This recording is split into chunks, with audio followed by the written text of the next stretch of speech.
Context Channel, it's Simon and Paul again. We want to discuss national security, the events that have been occurring throughout the week. And importantly, we had Gachagua. Amidst the protest and ransacking of the parliament, we had Gachagua say that Noordin Haji is incompetent. And I remember in the video, in two videos we done with Paul on 22nd and 23rd, we had deplored the National Intelligence Services for being grossly incompetent in many, many dimensions. And Paul, welcome. And please inform our viewers that we don't know Gachagua and we did not advise him. We don't really know him, and we are not even like the greatest fans of him and his brand of politics. And so when he came out the other day in the wake of the president's address to say the things he said about the director of National Intelligence Service, Noordin Haji, it caught us by surprise a little bit, but then not so much, because we also had talked about it before, the competency within our intelligence service. And so, maybe Gachagua watches our videos quite a lot, or he watched the last two videos we did. Yeah, so we are just doing this as a follow-up and to just continue that conversation. Exactly. Let's talk about now the national security, how this state should be safe. And let's talk about the competence or lack thereof of the National Intelligence Service. We decried how it has been performing, especially in not giving our state direction to be independent after many years of colonialism and neocolonialism. But now, what is even angering us most is in the context of what is happening. Gachagua on 26th said that Noordin Haji is incompetent, but I think we saw that earlier. Myself and even Paul, we have been discussing this, and we saw this early. We remember Michael Gichangi, the predecessor to Noordin Haji, not the direct one. He went to parliament and pleaded for more money and more freedoms to conduct intelligence work, to collect information from the people. And he was given more money and more intelligence, even using electronic means, these communication devices that we use.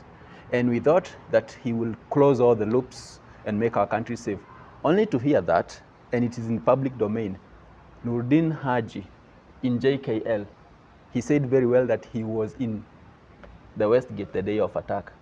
So a person who headed an agency or a part of an agency that should have foreseen these terrorists and kept the country safe and won the country, they want to tell us, or I understand that he was so oblivious of the upcoming event, such that he was in the epicenter of what would have been what was a bloodbath, and a place that maybe posed a direct threat to his life and maybe national security due to his rank.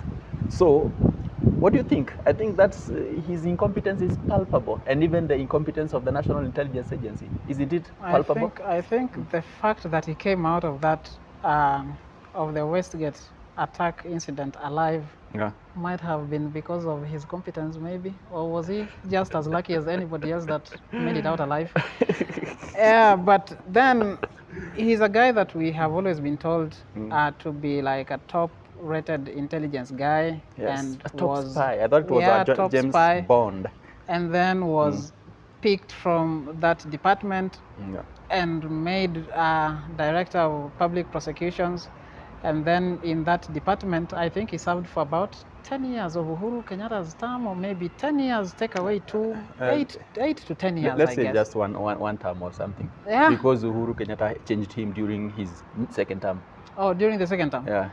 And so when he served as the DPP, he had like less than 2% success rate in prosecuting major cases. Exactly. And that is how I got to, know him, to not as someone that, is as competent as many people or other people wanted us to believe in whichever sector.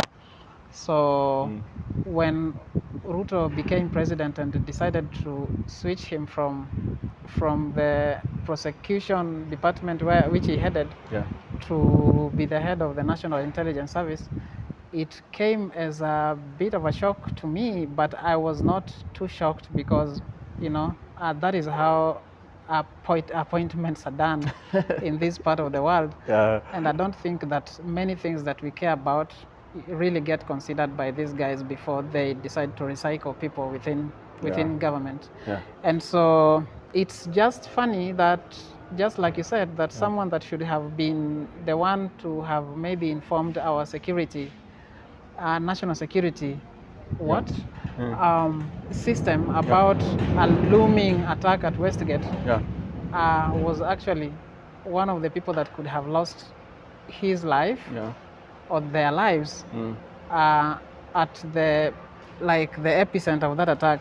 Yeah. So that still gets me questioning the notion that this guy is intelligent enough to head an intelligence service and is competent enough to do a good job. Yeah. Exactly. It's nearly a shame to say, to even link him.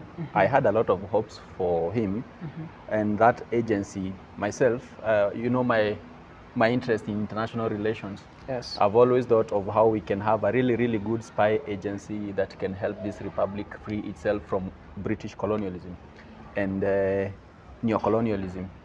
And I thought maybe with Noordin or other people, we could have maybe had a way, guided our government in a way that it can help shake off the shackles of English, of British, bad behavior, especially Nanyuki. How they rape children, how they arrange sex parties and claim to be victims. They are so shameless that they are now even fathering our children, like raping children, and nobody is talking about it. And these so-called turning them into mothers and not even looking back to support the children that they sad with them. Here. Some of the kids are as old as maybe 30 years. Exactly. And they have never set their eyes on the people that fathered them. Exactly. And nobody seems to talk about it. I don't know, because it's not a safe conversation to have by the top-ranking government officials that should be at the forefront championing for the rights and welfare of the people that are being violated in that place. But I feel that it's a conversation that should be projected and that should be mainstreamed more than more than it has ever been. It's just not funny that nobody gets to talk about it. I think from that context, I think Haji and his agency are beyond incompetent. They are pathetic. You can't even believe what they do. And even in the face of like glaring evidence that things that are clear for everyone to see, you don't even need a sophisticated level of intelligence to decipher and to make decisions on, like the kind of injustices that are happening in Nanyuki and Laikipia area where BATUK is situated. And recently with the protests that we had like hashtags going on Twitter, Occupy Parliament for weeks, days on end. And then someone still could not tell from that, from all these glaring signs and markers, that these guys that are running these hashtags are actually very serious about occupying Parliament. They probably were plotting actually. There is only one meaning of the phrase or the hashtag Occupy Parliament. Anybody that can read. So anybody that can read and can make like simple interpretation of Occupy Parliament knows that these guys had planned to occupy Parliament in whichever way. And maybe the intelligence service assumed that occupy Parliament in that case meant just, doing whatever they have been doing on Parliament Road and the places surrounding Parliament, and then not even thinking of getting in there like they did. Let's talk about even what they have helped. But I think that they should have thought of the worst possible thing that could have happened, which was actually breaking into Parliament. Which happened. And desecrating it. And they hadn't foreseen. Let's talk even about past protests. We know, for example, and this is maybe it's something that we've been thinking about, when the president of Iran was to come, Rais in the late, and then we had the West, in the UK and US through their diplomatic channels, ordered our government to stop giving him the honor of the head of state. And then until Raisi insisted that he was indeed the president and insisted to come. And by very strange coincidence, the day he was coming, the prevailing protest, that is last year, became so rough that even protesters, quote unquote protesters, vandalized SGR. There was no link between, but Mr. Haji and other people in that agency that is as good as not absent, they couldn't tell us that these protests really do not look, I mean, like natural. It was not natural. They must have been orchestrated by somebody to take the spotlight away from Raisi's visit. Yeah, to chase Raisi or to show how Kenya is only allowed to have diplomatic relations with the UK and the US and other short-sighted people. And let me ask, does even Haji and his agency, has he even been able to solve that? Do we even know who vandalized the SGR, the expressway installations? Of course we don't know. And even now, talking about this agency and the role of advising the government, we saw what happened such that only this week on 24th, we deployed our police to Haiti. That a very important national security decision that was made. And I would like to assume the Security Council, but this intelligence agency was probably the core of advising the government what the implication should be. What is the wisdom, or what do you think about the wisdom or the capability of an organization that okayed, allowed the president to make such deployment, donate 400 of our best police officers, only to have the capital ransacked the following day by protesters? What do you think is the wisdom? There is completely intelligence no or lack thereof? There is completely no wisdom, no intelligence in that the decision that was made to fly away 400 police officers and their plans to scale it up to 1,000. Yeah, so just it is only a day afterwards. It is a conversation that we have always had. Even before the police probably touched down there. Yeah, this is a conversation that we have always had, and the opposition of Kenyans, like the Kenyan populace to this move, has been so loud. It's been voiced on all platforms where such things can be voiced.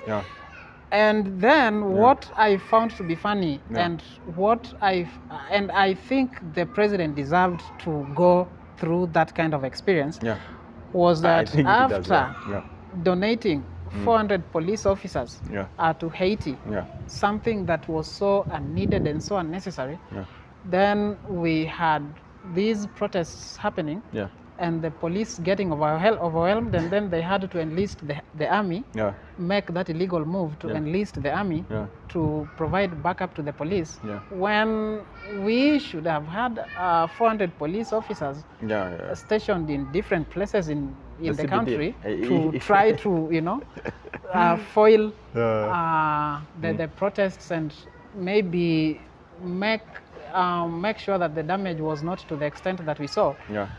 But I have to tell you that I'm happy that some of these things happened, because I am team reject finance bill 2024, and I wouldn't have wished that Noordin Haji was intelligent enough to even know foretell whatever was going to happen, or know whatever anybody had planned, to have informed the president so that they would have taken the right measures to make sure that the protest was not the kind of success that we saw. And so I don't know if it's a coincidence that I had been having that hope, and the fact that the Noordin Haji is not just a good fit for that position. Yeah, but I'm happy that it happened, and I just felt that our government and our president needed to be kind of checked, and to be made to know who is the boss, and that when we go to elections to elect our leaders and to elect our president, we do not give away all the power to him to do whatever he wishes to do. And so we have had all the noises on the internet about many things that are happening in government. The US trip that many people are not very enthusiastic about. and the many trips that the president has always had, Yeah. and many other things. I think this finance bill, Yeah. the one that we have rejected, Yeah.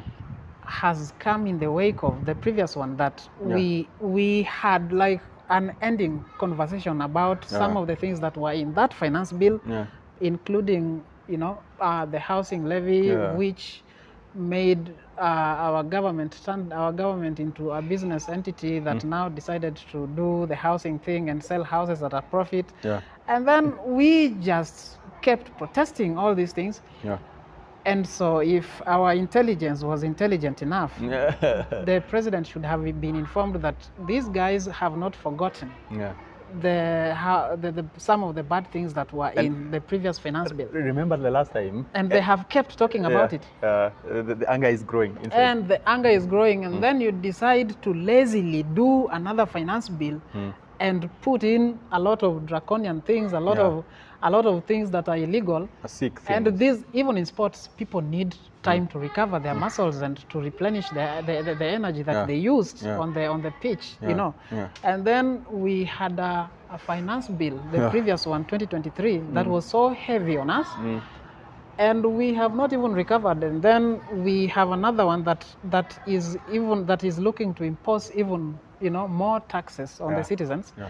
So these are things that we expected an intelligence service to sit the president down, not even in the face of the protests that we had, but even before the process that culminated into it, you know, started. Yeah. That these guys there have been undercurrents regarding the previous finance bill.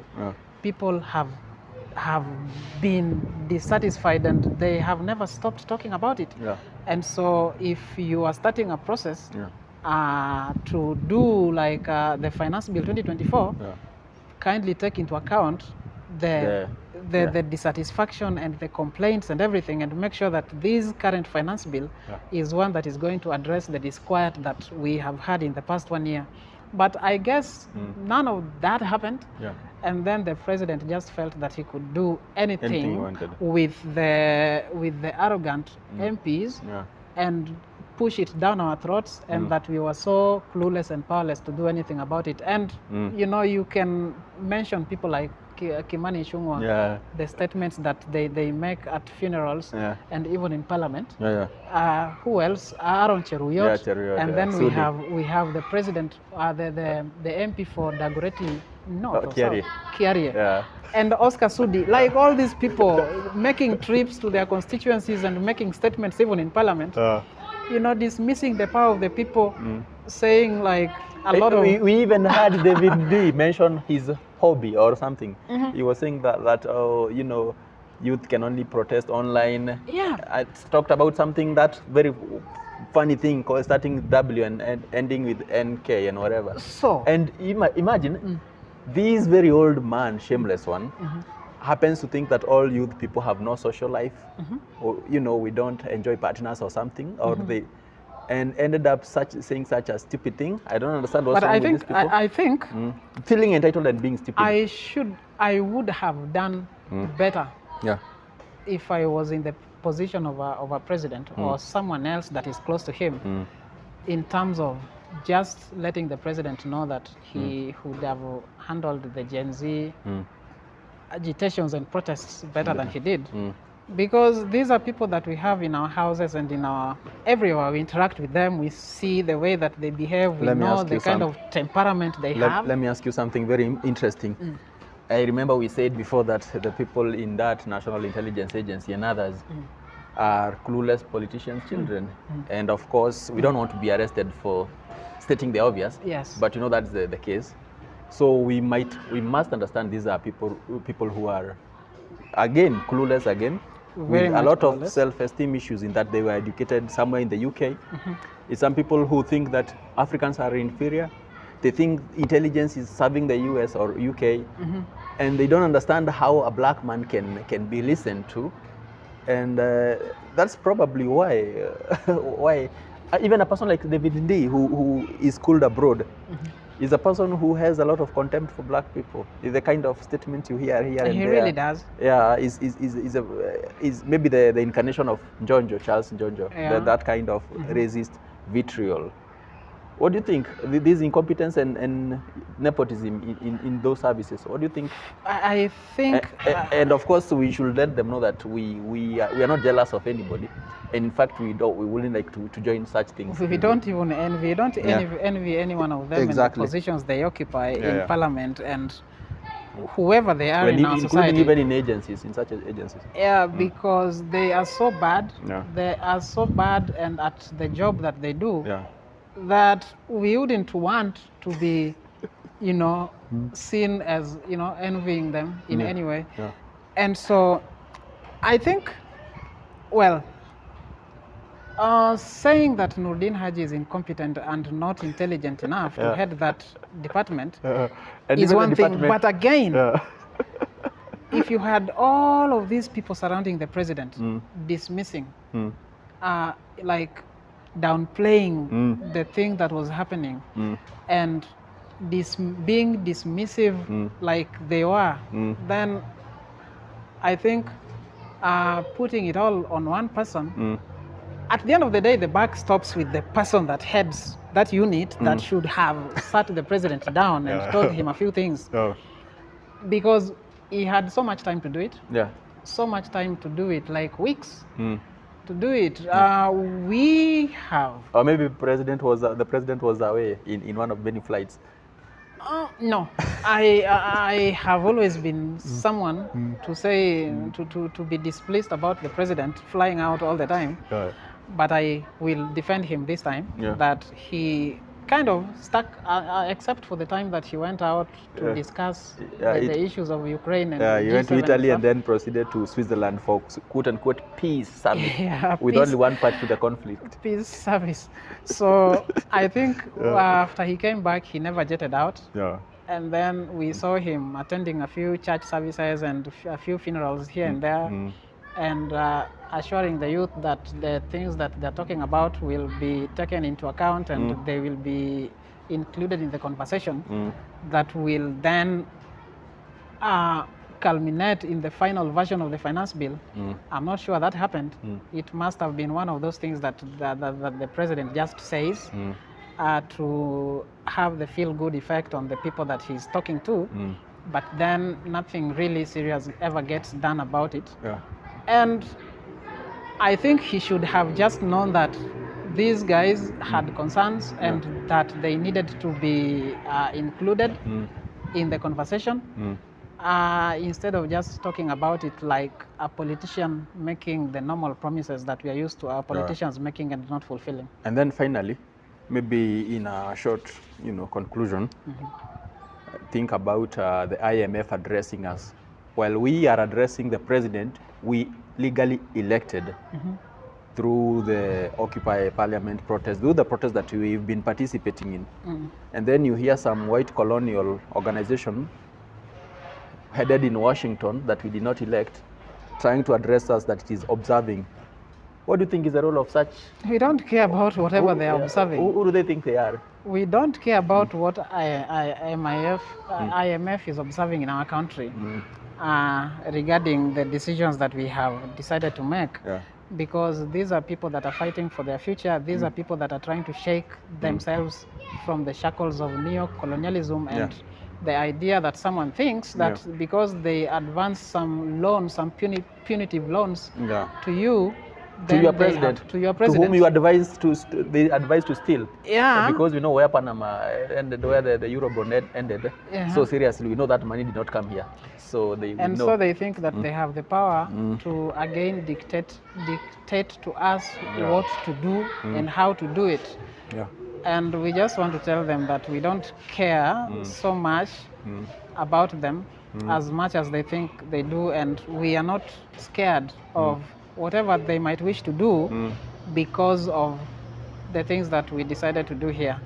I cannot fault our Gen Zs I can't in whatever thing that they did. Yeah, I'm sure you understand and I to was in whichever protest extent too. that they did it. Huh? I'm sure you understand I was in the protest too. You were in the protest, and I Exactly. was in it, Yeah. in spirit. Yeah. And and that is why I'm telling you that I'm happy that we have an incompetent person heading the intelligence service. Yeah. Because if he was And even the service competent- itself, let's say it's all incompetent. Let's not just point at this guy alone. Because if he was competent and if the service was competent, Yeah. then I think the protest would never have achieved the result that it has achieved. Yeah. And I wouldn't have been happy about it. Okay. Yeah, so we even talked about the Houthis thing. Yeah. Now that we have joined forces, we have become like Yeah. good friends with the people that the Houthis hate. Yeah. Do you think that the intelligence boss would have what it takes to even know if the Houthis are planning anything sinister on us? I'm hoping that they don't. In fact, let me tell you something. They have started that. One thing that I've always told you, and I know you know very well, the problem with our intelligence, especially that National Intelligence Agency, is it is so colonized and so stupid that doesn't think. It thinks addressing the interest of the UK is its role. And this organization needs to be audited. We need to think of how maybe the parliament, I think I'll be writing a petition. Are we not as good as not just having an intelligence service? It's not helping. Think about it this way, and something that I know you know. Just imagine, like I said before, you find that this guy, Noordin, our star for today's film, was in Westgate on that day. Nearly got killed by those terrorists, let's assume. Maybe he escaped, luckily. And then, guess who was coordinating such terror attack? There was some report that it is a white man, an English woman called the White Widow. And who Black widow or something? Yeah, white widow. Like was a white woman being referred to as a black widow, something. Yeah, Whatever. He was a terrorist. Yes. A terrorist that the UK likes saying is a terrorist. But do you think if she worked in the UK intelligences, they will say so? Of course they wouldn't. They wouldn't. Exactly.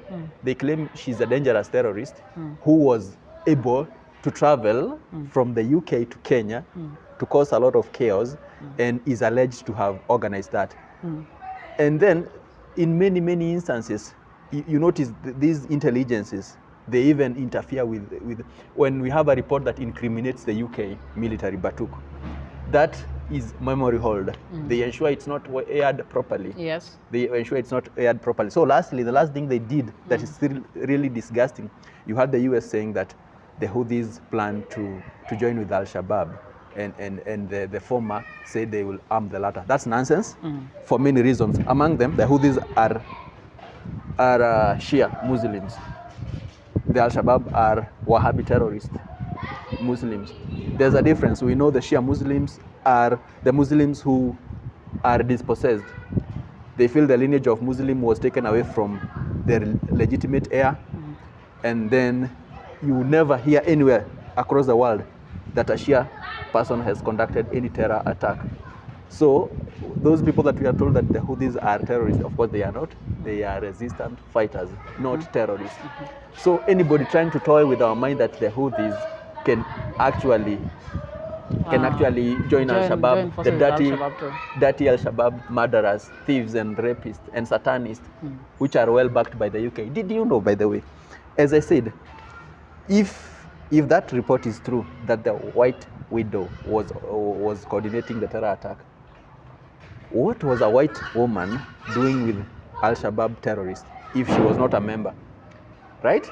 And you remember very well, there was this video that our gallant soldiers, KDF soldiers, managed to shoot and kill terrorists that were planning to ambush their military camp very early in the morning in Lamu. Did you see that video? That two of the terrorists were white. One of the terrorists was white, and another terrorist was from the UK. So how is it that a terrorist organization that is located 6,000 kilometers from the UK has just so many white people, Britons and Britons especially? So we know who funds the terrorists. And I think that is consistent with what happened in the DRC the other day when Exactly. they tried the coup d'etat. Yeah. So And then that guy was in Malhanga. the company of white guys. a couple of white guys. Yeah, So so- why is it always the white guys that are, seen to be leading all of these things that are being planned against African governments? To respond to you directly, our intelligence agency, I highly doubt it will be able to secure us from the Houthis. And I'm sure the Houthis, for whichever reason, because they know we have not dispossessed them, I'm sure they will hesitate even taking measures against Kenya. Yeah. Because they probably understand we are formally dispossessed like they were. You remember they are the kind of among the last people to gain independence from the vile English empire of murderers. So I'm sure they are probably sympathetic to Kenyans. I cannot confirm that. Yeah, so for that reason, I know our intel agencies as presently constituted will be ineffective in even defending us or telling us when the Houthis are likely to attack. Yeah, and so now for my parting shot, it's time now for Haji. I don't want to blame all the rot in that organization that started well before he was appointed. I remember even Gichangi being put to task. I don't know after Gichangi who came in. Is it Kemenjo or somebody with that funny name? But I don't remember. There was someone in between him just before Noordin. And you know, in our area where we who love international politics, we've been following these things. We watched that Gichangi in the parliament and the reports, not necessarily face to face as he was being. And we watched the questions that were being raised to him and incompetence in that service. And that has propagated up to date, including its results that we see, including in the behavior of the UK military in Nanyuki without being held to account. Now the latest one is now letting the country burn, misadvising the president to ship out our police in the wake of a major adverse effect occurrence. So it is time, Mr. President, Mr. Deputy President, Mr. Noordin Haji, and other people from those services, kindly, for the sake of this republic, to put your act together to defend this republic that we all depend on. You guys could be rich. I know you have passports and homes outside. We here, I think we should disclose that we have families here, right? We do have. We have even children, and even if maybe we have passports, we've never traveled outside East Africa. So defend this country. But for the record, I do not have a passport. So. Okay. For that reason, this country is worth defending because we depend on it. It's our lifeline. So even if you have other homes elsewhere, defend this country for us. And if you cannot, then resign, so that maybe we can arrange ourselves. And we're just not we're not saying that the threat we are facing that we need you to protect us from is the Gen Z onslaught. No, not that. But the fact that the Gen Z protests have exposed our intelligence service that much means that something else could happen. Or someone else could be planning something that is really bad on us. And then we'll not have that information because the intelligence service that we should depend on to have that information early enough and to take preemptive measures as a collective, the National Security Council is not doing its job, and maybe it's not doing its job not because it wishes not to do its job, but it's just not a good fit for that. So the head of that unit should just know what his role is. And you know what I saw the other day after Gachagua called him out, then I saw him addressing the press and talking about corruption in government. I don't know if that really falls him unless he is mentioned.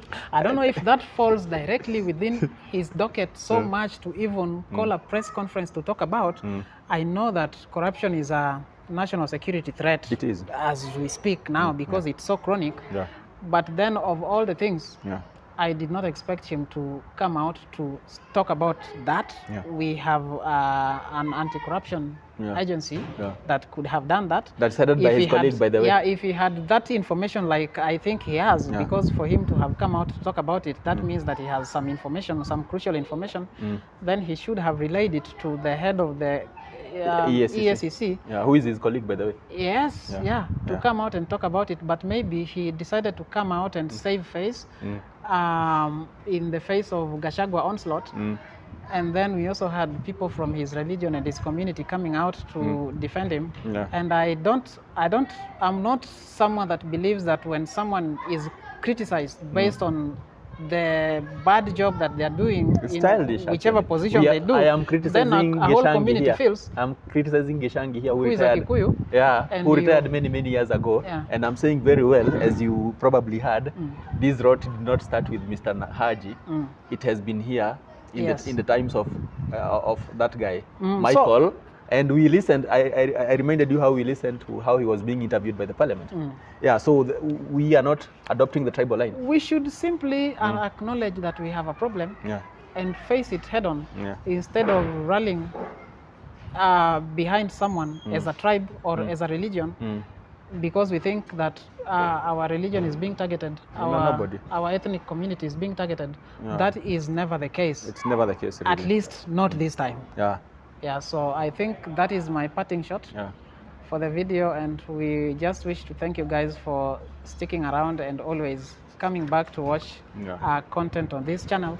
So if you are here for the first time, kindly subscribe, and if you are a returning subscriber, we thank you so much, and share the content to your friends that you feel need to listen to whatever we usually have to say on this channel, and like the video as well. Goodbye.